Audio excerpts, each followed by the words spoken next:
Welcome to the AI Industry Report, the daily brief built by AI about AI from the Agentic Marketing Academy. It's Wednesday, July 22nd. 2 stories, no new rumors, and OpenAI just launched a program to personally teach small business owners how to use its AI agent for free. So let's get started. This first one is worth sitting with, because it's OpenAI showing its hand about who it thinks its next big customer really is. Yesterday, July 21st, straight from OpenAI's own newsroom, the company announced the ChatGPT for Small Business program.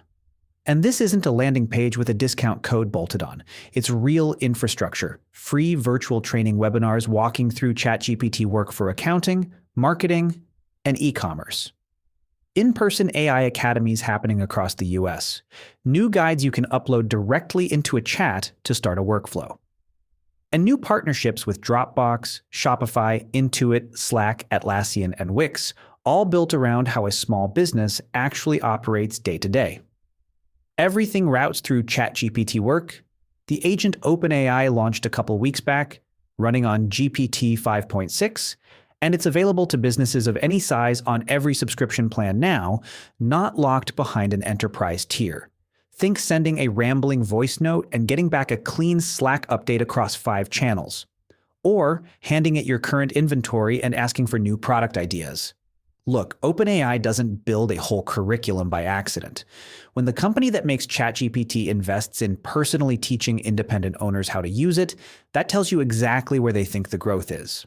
If you've been putting off ChatGPT Work because it felt like an enterprise thing, this removes that excuse. Sign up for 1 training session this week and connect it to a real file you actually use. The second one is a new study, and it's good news. If AI visibility has felt like a game, only big brands can win. SEMrush teamed up with SEO researcher Kevin Indig to track 1,094 topic categories in ChatGPT, everything from payroll software to small business banking to best pillows for neck pain, using data on over 50,000 brands and 600,000 citations from January through June. Here's what they found. Only 15.2% of those topics have a brand that actually owns them, meaning it shows up consistently across the different ways someone might ask about it. The other 85%? Wide open. And get this twist, the topics people ask ChatGPT about the most are actually the least likely to have a clear leader. Only 11.3% of the highest demand topics had an owner, compared to 19% of the lower demand ones. So the bigger the opportunity, the more up for grabs it usually is. Even better for smaller players, strong traditional SEO barely predicted who won. Organic traffic and domain authority lined up with the winner only about half the time. The one thing that mattered even a little was branded search volume, and even that edge was modest. Translation. You do not need to outrank a giant on Google to show up consistently in ChatGPT. You need to show up across the handful of questions your actual customers keep asking. So here's your one thing for today. Pick 2 or 3 topics your customers genuinely ask about, run those questions through ChatGPT yourself, phrased a few different ways, and see if your business shows up every time or just once and disappears.